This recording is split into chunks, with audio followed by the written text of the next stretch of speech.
Finnish school is free, as you know. Nobody's paying anything Hmm. of schooling, and that is, I mean, I'm very proud of that. That's one of the key things in our welfare society, which is very valuable thing. So it also means that it's available for everybody from Mm. different classes. So there we are. I mean, some person can be from very rich family, somebody can be from very poor family, but everybody is in the same classroom. Everybody get the same kind of teaching. I mean, Wow. now when we are adults, we just understand how great that is.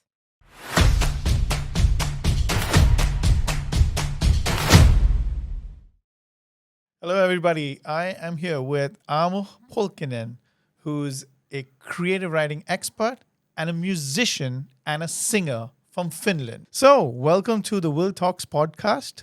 Thank you. I really want to know what exactly is creative writing? Is that something that you'd like to just open with, and then we can get to know more about you and where you've come from? Well, creative writing is when you write something else than like school books or like scientific books. If it's like fine literature, poetry, novels, short stories, essays, things like that. I teach like that kind of writing. What kind of methods you can use when you write like poetry, for example? Ah, that's really interesting. Yeah. And did you get this interest when you were studying in school, or how did you get interested Well, in creative writing? well, I was actually writing even before I went to school. Hmm. Yeah, I wrote some poetry already then. There were like some just funny things about my family, nature, and stuffs I was doing, like what I have been doing today, what is happening in the garden, in the nature, that kind of things. So it has kind of naturally like flourished from me some kind of creative writing and musicality also. I don't know. Maybe it has been some kind of need, some kind of psychological need or something. God knows. I don't know. Well, I'm sure writing is a great way to express and a great way to process one's own Yes, emotions it and is. feelings. It is Mm. really. And did you did you say you learned to write before you went to school? Because here in India, kids are generally sent to school to learn Uh, to read and write. uh, It uh. would be nice to know a little bit about what Mm, kind of education system you went to. We all know mm. that the Finnish education system is a very admired and respected Yeah, education system. It'd be so nice to talk to somebody who studied in that system. that's so nice to hear. I'm really honored to hear this kind of thing. I'm really proud of that. And I learned to read. I think I learned at least to read before I went to the school because I just it was natural for me when we were like traveling in a train with my grandparents. They always read me like, "What station is this?" And I was looking at the names of the stations, and that was one of the ways I remember that I kind of learned to read, and I also learned to read like straight, like the whole words and then sentences at approximately at the Mm. same time. Also, there was TV. I think watching TV and watching movies and series with texting Oh, with the text, subtitle. yes, with Oh. subtitles. That was something which also helped me a lot in learning reading and writing. I think that also came very early. Now I can't remember which was the exact year when I learned that, but I have been writing stuff very early age So this also. is really Mm. interesting. Two things that you've said. One is about the subtitling, because Yeah. I remember reading a research about 8 or 9 years ago Mm. about how subtitling television programs were helping a whole nation read. It was almost like bringing in fluency and pronunciation and prosody of Mm. reading Yes. through media that people are consuming all the time, which I think is Exactly. such a brilliant way Yes. to just suddenly jump the value that a Mm. viewer is getting out of the program. I remember in schools, there are these choral reading times. I remember when I was in school, a teacher would, the English teacher would walk in, and she would get us to open a book, and then she would start reading, and we had to read after her. She would read a Oh, sentence, and then we oh, read after her. English. English, English. English. Okay. And usually in schools here, when we are saying reading, we are most of the time talking about English reading. Okay. It's not so much the mother tongue. Okay. In the schooling that you did, was there a lot of mother tongue Yes. instruction? Yes, we have a subject called mother tongue, äidinkieli, in Finnish language. And that is a subject where the grammatics is very strictly told to us so that we know the grammatics of our language. And also then slowly writing like letter by letter, syllable by syllable, and then words and words.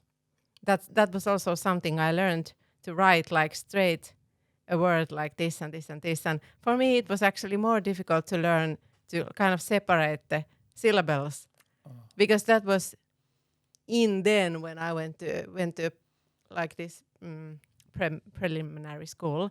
That was like a method, so that the words were like divided into syllables, and that's how like syllable, syllable, syllable, and then word. But I learned like straight the word also, and I I think it was more complicated to learn like those syllables. Yes, but the mother tongue is a subject which is very important, maybe the most important or one of the most important subjects in our schools. Also, there is math and all the other subjects also, but it's grammatics and then reading and writing, and then also slowly there begins some kind of literature teaching at some point in which we read some kind of essential books of Finnish literature. But but if you think like how many percent it is from this whole cake, it's not very much actually. I think it could be more, and readings of the international like world literature classics, like during my time there was probably like none of that, very little. So if you are about to study more of that, then it was to go into university after high school to study literature, which I did actually. So, is most of the schooling in Finland in Finnish language or English language?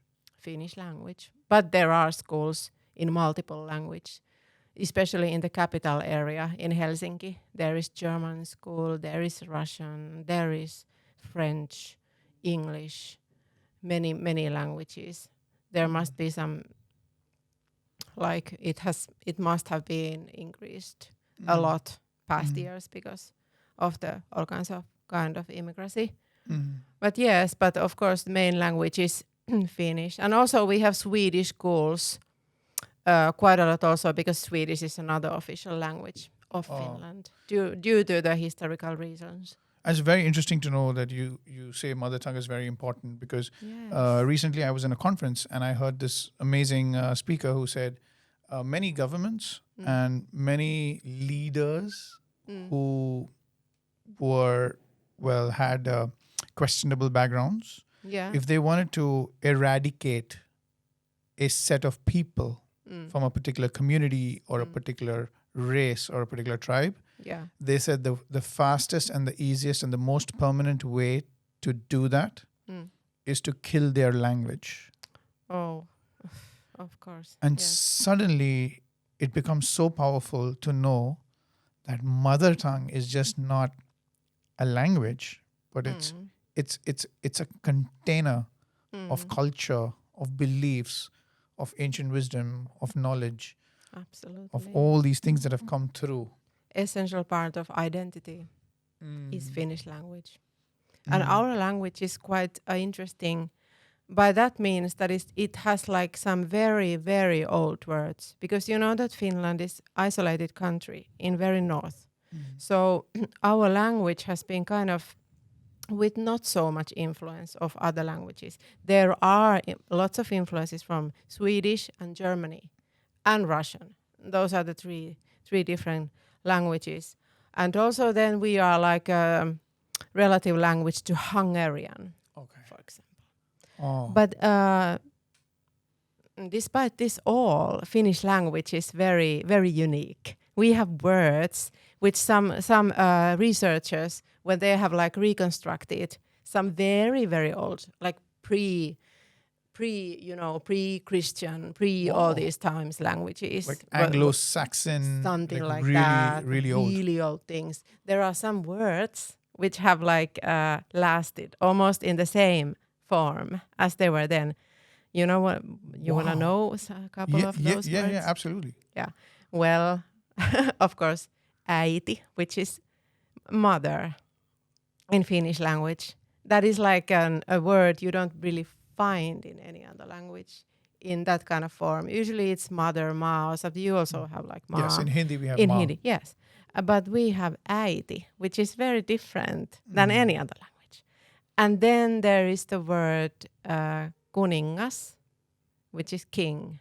Oh, And that's also so that's really nice because mm, when the word itself passes on through generations and mm, generations, it remains intact in yes. terms of the spirit of the word, right? Not just the syntax, but the spirit of the word remains Yeah. intact. Yeah, it's kind of really kuningas. It's kind of royal sounding word also.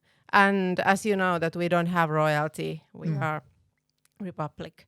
So I guess that's also why we don't use that word kind of in practice. It's just other countries' royalties, or then there's like this story, kings of the stories, kings of the fairy tales, but we don't have a king. Mm.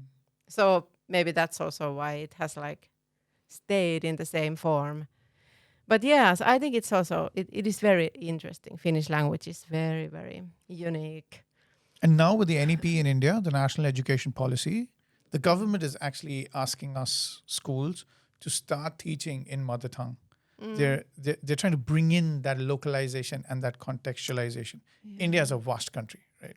We've got like massive number of people from different communities, And many languages. and yeah, so many languages. Like you enter into a classroom, and if you have 40 children in that classroom, you probably have 70 languages in that classroom. You know, so then the big question is, what is the mother tongue? What is that unique single language or tongue that I can everyone would imagine understand? But to me, it just talks about diversity. It talks about richness. It talks about that cultural infusion, right, in the classroom. To me too, but that must be a problem It- because, as you now understand, it would be very good. I'm like very pro of that. And a lot of people in India, though, feel that teaching in the mother tongue might be a step down because there is this feeling that English is not just a language, but it's a symbol of knowledge. And that, I think, needs to be kind of broken down Yeah. and said English is just a language. It's not knowledge, right? It's not. Yes. Do you Yeah. remember your schooling? Your schooling Yes. years, and would you like Yes, to of share a course. few things? Yeah. What does a typical day look like, or what were the great experiences you've had? Do you remember any teachers or? I remember lots of teachers. They were really important to me, and school was kind of easy to me. I got good numbers in like there was all those first grades up until high school, and also in high school I was kind of good in languages and good also in other subjects. I was not good at sports. At sports, I was always last in the running competition, but that didn't matter. I had music, so. But the classes weren't like so big, but not so small. There were like maybe 20, 30, maybe 30 at the most kids in one class. Finnish school is free, as you know. Nobody's paying anything of schooling. And that is, I mean, I'm very proud of that. That's one of the key things in our welfare society, which is very valuable thing.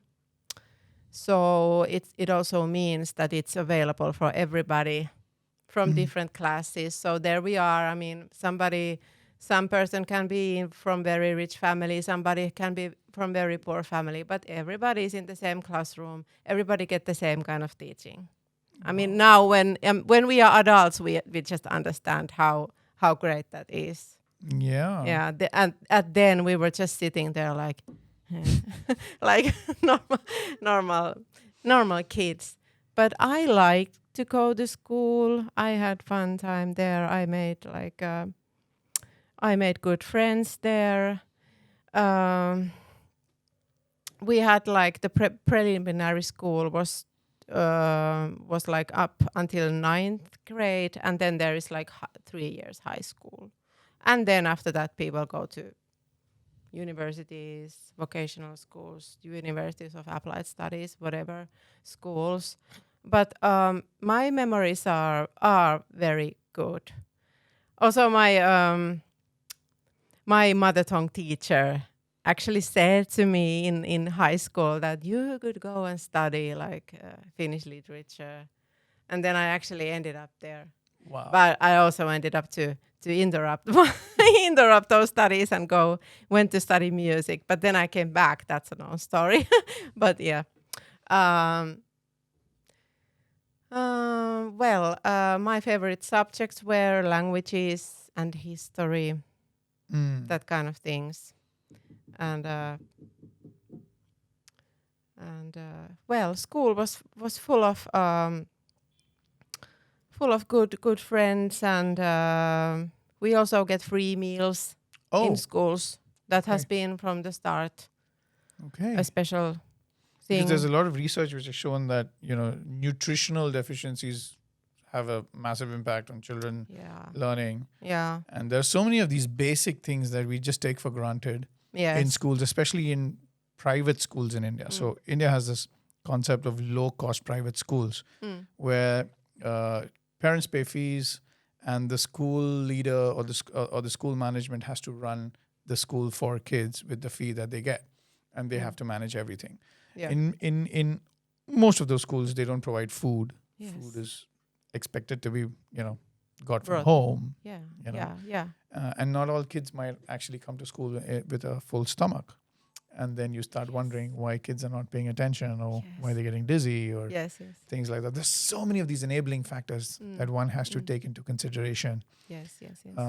And also from an Indian perspective, most of my friends or most of the people I've met feel that there's no poverty in Finland, or there's no poverty in the US, because the optics, the way things look, the way poverty looks like in India is so different from the way poverty looks like in the US. Like somebody who is really poor might end up eating, a dollar menu at a McDonald's and may still have a car. Whereas for an Indian person, that might be the sign of, Yes, wealth. yes, exactly, yes, You know, yes. And it's so important to keep it into perspective. Yes, right?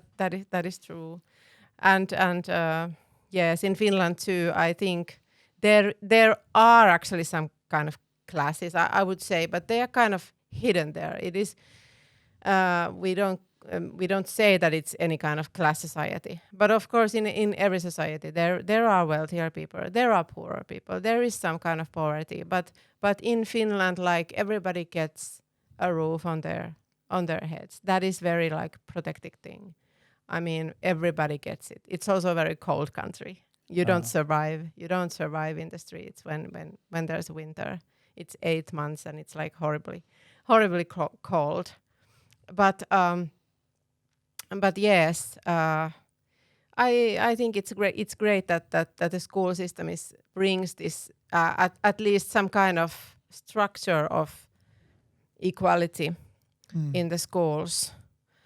I also have very good memories of music things. I could like there were these school Christmas Christmas things, and also like spring celebration things, and then those children who did music could do something, play, sing, that kind of things, and they are very good memories. Well, I have to say that I've been like lucky, because school has been kind of easy for me.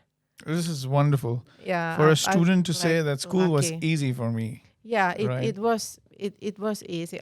Okay, maybe in the high school, when, for example, math usually math gets like super quickly, super much more Yeah. difficult. It's like suddenly like upgraded so much. And then I was a little bit lost because I'm not like very mathematically skilled, though I am musically skilled, but I don't think it's the same thing. It has some same elements, but it's not completely the same thing. So then I just took those, like we could like choose like this short maths or long maths. Oh, yeah, We choices. had like two kind of choices, and I was also always there on the short, so like less courses.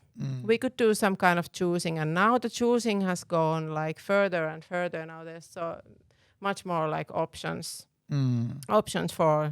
for high school students, and that is also causing pressures, I think. It's nowadays like earlier and earlier starting to preparing for entrance exams to universities than in my time. Ah. Yeah, I've understood that So there's more stress building up for the that youth. stress building up, and then on top of there is all the social media and everything. So young people are, I understand that they are like having more of all kind of pressures So nowadays. I think the way the young people's lives are getting shaped today across the world, I think, Yeah. is very common. I Mm. think 25 years ago or 30 years ago, young people had access to different kinds of technologies or different kinds of things or facilities or resources. Yeah. But I think with the proliferation of the internet, proliferation of Android phones, smartphones, I think to a certain extent, the world is becoming flat, and Yeah. almost you see children in Sudan and children, let's say, in a rich part of Mumbai, all getting access to the same YouTube or getting Yes. access to the same content. Yes. So to a certain extent, I think the way young people are getting shaped around the world today Yes. is fairly similar, which Mm. means we can, maybe we're all going to end up with the same problems, or Uh, or uh, we're uh. all going to end up with the same gifts. I'd That is like, true. yeah. That is true, and it's kind of. I also think a lot about that. Like, how much is it making us like, no, not to say clones, but copies. By that means that there are these trends with people follow, and which everybody should follow, and young people follow, older people follow, everybody follow, and then it ends up like everybody's putting the same kind of selfies or that, Yeah, where's and the then individuality, right? exactly the individuality is the important thing, Is key. and that is something which I think creative writing can help. Yeah. So I wanted to also say, I was talking to an interesting person 2 weeks ago, and he said a lot of people, a lot of young people, the youth today are facing, are having difficulty with loneliness. They're Yes. battling loneliness. And Yes. I was like, so what do you think is the way to solve loneliness? And the answer that he told me Mm. was reduce social media Mm. exposure to 30 Mm. minutes a day. And that Yeah. itself increases one's feeling of self-worth and connecting Mm. with different people. Mm. It's, technology that was built to connect people is actually marooning people. Yes. Yes. Yes. You know? Yes. Well, I think I have also read and taken courses about that. I mean, in the university, people have also been thinking about that a lot, of course. And one of the main issues is that internet is based on corporations, companies, business. It's like those services. They are not just meant for people's connections. Actually, they are made for making money to some people, and people maybe don't. It's very cleverly done, so people might not actually Realize. understand it so much. But I totally understand that it is the way to also to express yourself, and I'm not denying that by any means. It is a way to express yourself. It doesn't like exclude that, but it's also that it is that is something like which should be talked more. I think like how money orientated plays actually it really is. Like they are not The kind internet of doesn't have the best for you, though. It's not coming in with the best yeah. interest for you, Yeah. right? Yeah, but loneliness, it's a hard question. But I always think that if you start to think like, uh, if you are alone, like I don't think that if anybody at all would come and accompany you, that would solve the problem. I mean, aren't we like dependent on like certain kind of people who would like accompany us? I also think that. And then I think that other people, anyway, if you are alone, your closest people and also more far people, they are like, actually they are there, but they are like absent.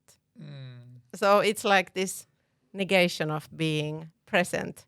Oh, So you can kind of think that aren't we so much alone at all? My I myself, I suffer from loneliness also sometimes, but I also enjoy sometimes very much of being alone. And sometimes when I am with people I don't like I would choose the loneliness more, yeah, like for damn sure. So absolutely. it's kind of a paradoxal thing. Maybe parents could just talk about that with their kids, like what is this loneliness like is it so permanent, and also what you can do when you are alone. I think reading is one of those things. I know it's also hard, but when you like get started it can be actually very fun, and then your thoughts get like they go into that book, they go into literature, and you suddenly realize that you start to think of different things and you kind of forget yourself That's in good means. yes, and that's such a beautiful way to think about creative writing here, because so much of creative writing is about bringing the real you out. Yes, Correct. exactly. What would you Exactly. like to share about creative writing, the process, the benefits, how it helps an individual, how people learn, what major shifts have happened Hmm. with people you have noticed who picked up creative writing? Hmm. Anything that you'd like to? Yeah, yes. Well, one method that everybody can use, I don't know if you ever heard Julia Cameron Mm-hmm. about her. She has been writing about writing very much. And one of her great methods, which also is used in many kind of creative writing courses, is these morning pages. So when you wake up in the morning, first thing you do, you take a paper and a pen or pad, whatever is your writing equipment. It can be electronic or it can be paper and pen, like Mm. these very ancient things. And you write like um, without thinking so much. You don't have to think really. You just write. You keep on writing, even if it was like nonsense, like letters in a crazy order. It can be like totally also um, like no reasonable text, anything. Or then I'm sure that there comes something out. Sometimes you can remember your dream. Sometimes it's something else. But you in the morning when a person wakes up. I mean, when you are that kind of waked up that you don't have to go to the toilet and you are waking up. Right. So your brain is actually quite clear in that morning moment. So then you take your writing equipment, you write whatever comes into your mind. Page, 2 pages. How long you feel, how long you have time. And then if you do that a longer time, that's one of the very good ways to start. Then you can kind of look like what all kind of stuff you have produced. Mm. Think about it. If you have done that, let's say even in 1 month or 1 week, Mm. you look and then you read that material. What is there? What is there? And then in creative writing, there's always an editing process. So that kind of thoughts, if somebody is having thoughts like, I take here pen and pencil and then I write like this, the second masterpiece, bestseller. That's not true. That must be realize that it's always a process. It's always an editing process.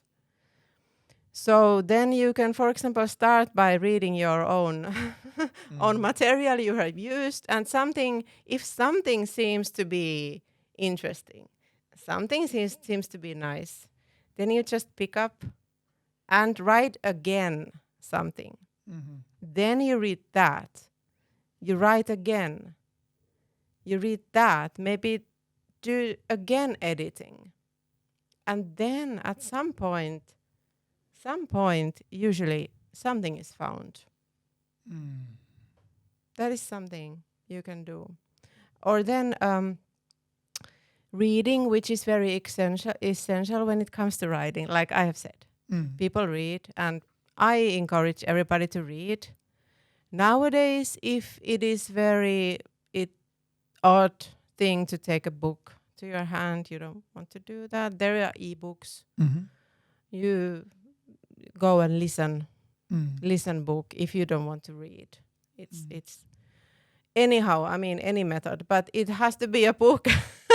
Has to be a book, literature, because now I'm talking about literature. I mean, people say that, yeah, I'll watch the movie, but that's also a good thing, but it's not the same thing.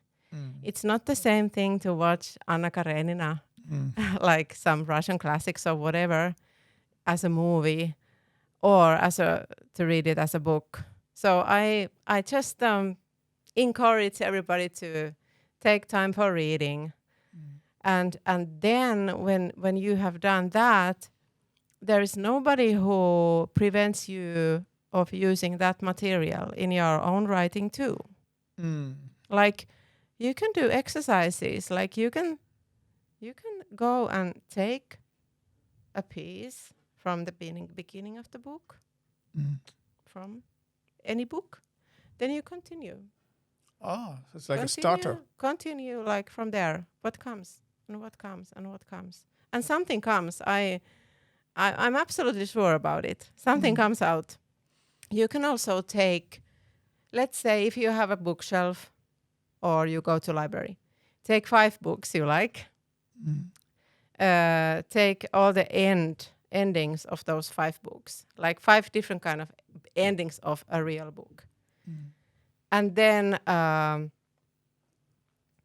just do something with them, like continue then them, like you can use them as a start of some other text. Or then you can write some text, and then you can like add that ending. That is so cool. That's like manipulating different texts, Yep. different plots, connecting all of them with your own ideas and letting something flow. That's such a creative process. Yes, and that's a wonderful process. Those kind of things I use in my courses, and they are wonderful processes. Always, if you take a beginning of some book and give it to like 10 people, let's say, every of those writings are different. And they're so interesting. And I encourage people to be just brave. Like, you can write about anything. And I mean, those things you usually don't have the guts to write about. Wow. Like, we all have these things we don't want to talk about. We all have that, don't we? Yes, we absolutely. We do. So literature has been, good literature has been and is and will be the forum for that. I mean, you can be and write about those things. Try to write about those things. Write about those things you are like not usually writing about.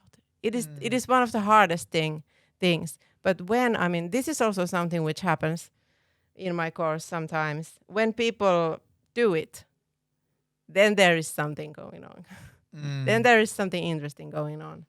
And that can be combined to other material.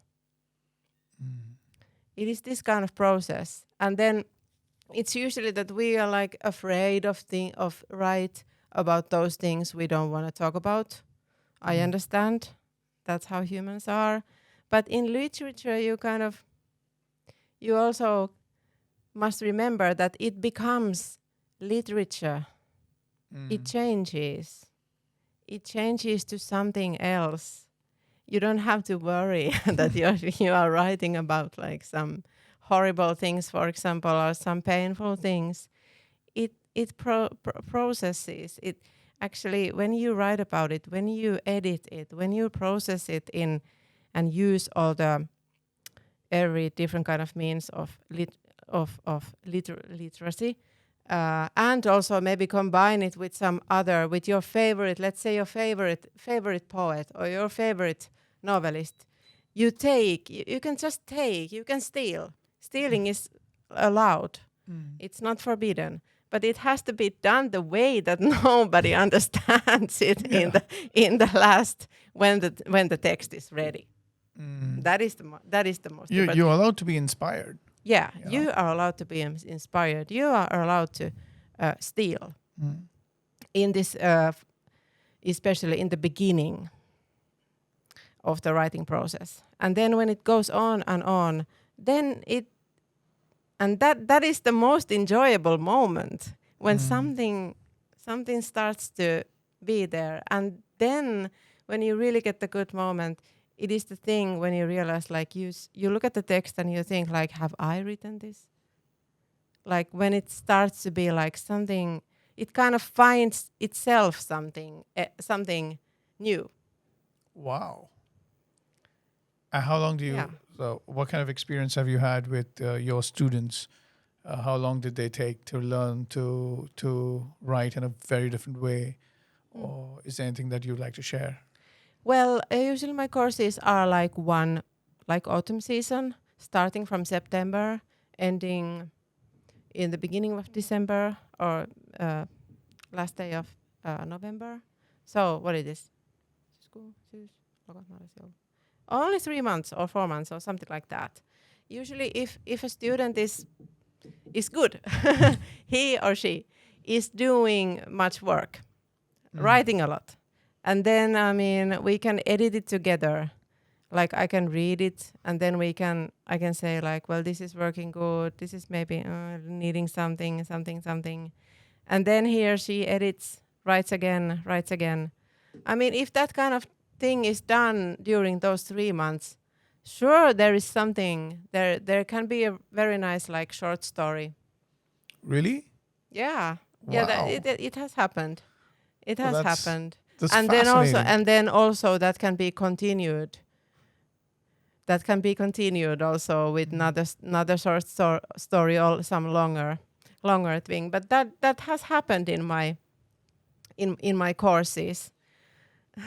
And that people get courage. I am encouraging. I'm saying like, you just now write, and they are like, no.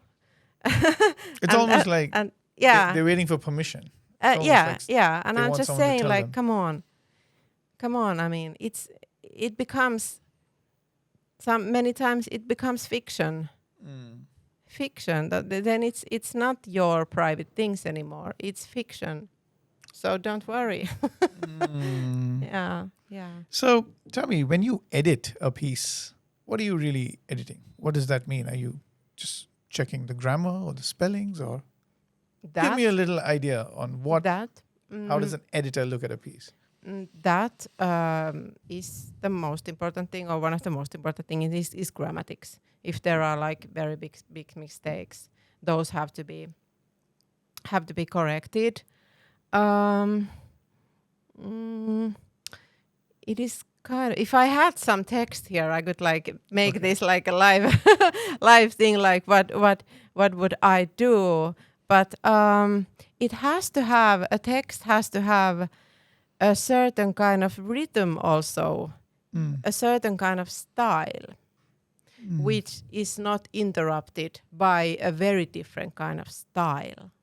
You know, Oh. that's one of the key things. In good literature, there's also an own, we call poetics. Poetics. Like every writer has her or his own poetics. Let's say, if you write like contemporary poetry, your own poetics means that you can like create your own kind of rhythm to the text. You use, for example, words which are like this and this and this on the paper, like one word here, one here, one here, one here, one here. You can put them in different places. Wow. And then if that harmony is kind of broken with some very different kind of thing, like for example 5 long sentences in a row saying about washing laundry, that is like, it's a very big change. So there can't be like, it has to have certain kind of harmony and certain kind of balance. But then as important as that is, it's also important that there are these like glitches, like some kind of disturbance. There has to be disturbance in the text. Oh. Disturbance is also very important. So if it's too harmonious, too, let's say, kind, too romantic, like this, so then it becomes boring. It has to have something, some cuts, some surprises, maybe some bad words. Some kind of thing which interrupts the harmony. Like a good song also has. It has some kind of hook in somewhere. So that kind of things are also in texts. And what I would say when we talk about like stories, novels, short stories, usually it's important that there are, how do you say it? We have senses. Oh, okay. Vision, smelling, feeling, touching, hearing. Sensuous things. Like what do you sense? What do you see? What do you see? There are visions, like there are descriptions, visual descriptions of places. There are descriptions which you can like hear. Oh. Like what is there, what kind of voices there are, what kind of noises there are. There's something you can smell. There's something you can taste. There are descriptions of tastes. I mean, senses are also very important thing in literature. And if a text is lacking totally using senses or descriptions of senses, that what is sensed, then usually it maybe lacks something. Almost all the good literature has using of senses. Well, this just transports you into that Yeah, it transports you into the certain time, for example. That's why some historical classics, like I told, there are many good examples, but for example, Gustave Flaubert's Madame Bovary, from French literature, that's one of the best examples of this. Like if you read that book, I mean, you kind of you transport yourself into that period of time. And like I just can't say it, but I mean, can't be like not saying it, that India is a country which is such a full of smells, tastes, feelings, this kind of like central things. That's why also these old films from India, they are so amazing. I can just stare. Like I have seen this program when there was these old films from India. And they were amazing. They just put camera. Song and dance. They just put camera on the street. No, it was just a street. Oh. Like nothing acted. Like camera on the street. Like just filming like this and people walking. But when it's like the late 19th century, let's say, think about it. Think about what you see. That's like you're jumping there, and it's so amazing. But in literature, I think it can be done with more details, actually, and that's why those diaries, like writing diary, writing these morning pages I was talking about, writing about your senses. Like if you would now write, like what are you experiencing right in this moment? Look here, rain. This is Yeah. wonderful. What a sound.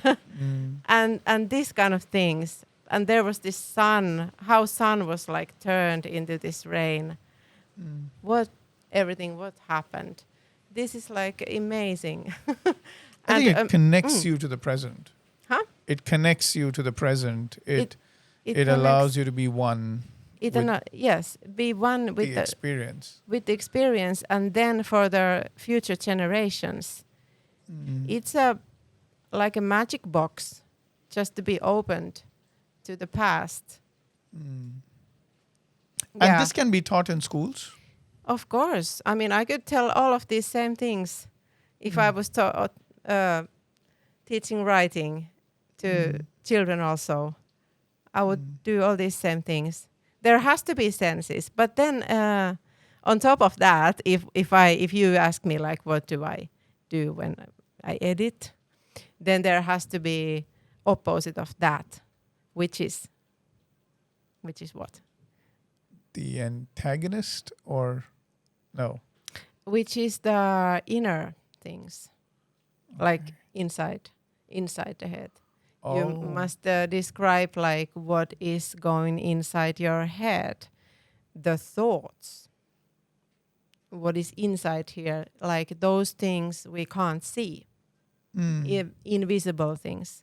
Like there has to be this combination of visible and sensible and invisible, immaterial things. Mm. And those must be in balance. Mm.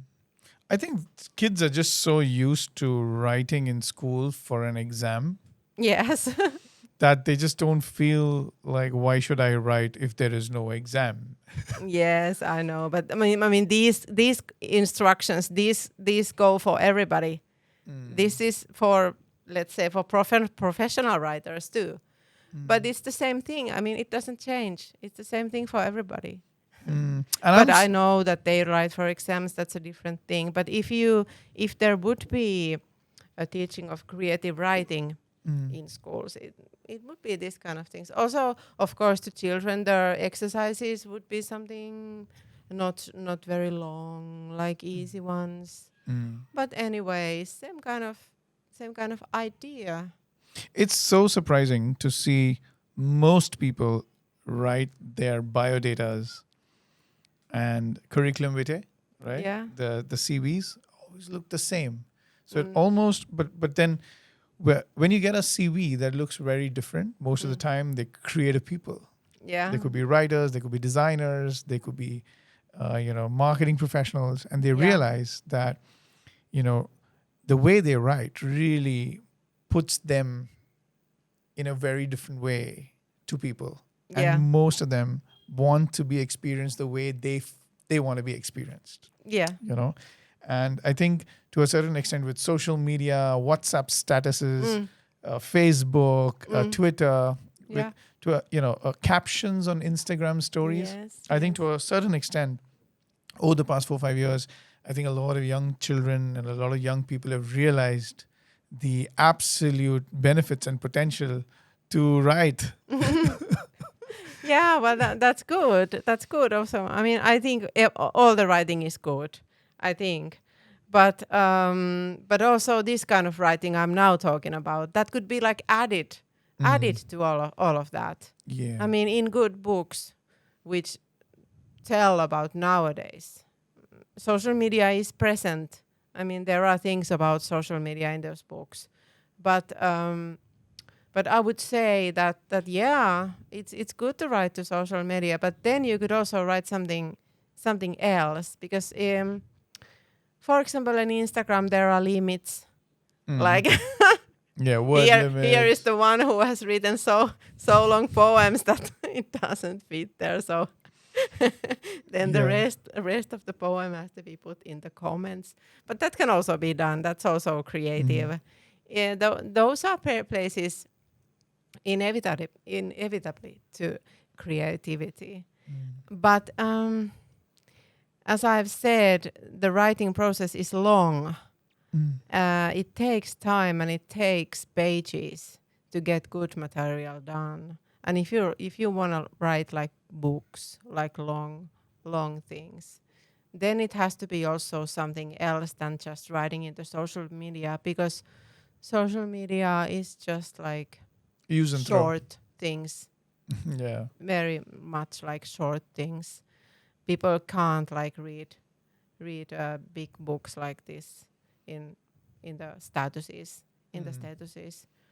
but but yeah, they are okay also, and you can also flourish your creativity there. But yeah, write also like morning pages, diaries.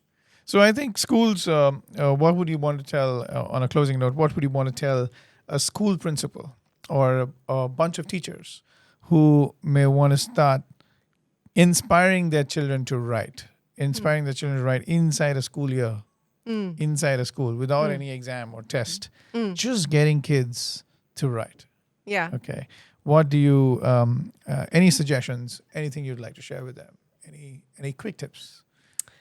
Well, it could be something, for example, with senses. I was talking so much of senses. Mm. It could be something like write write how the food was tasting.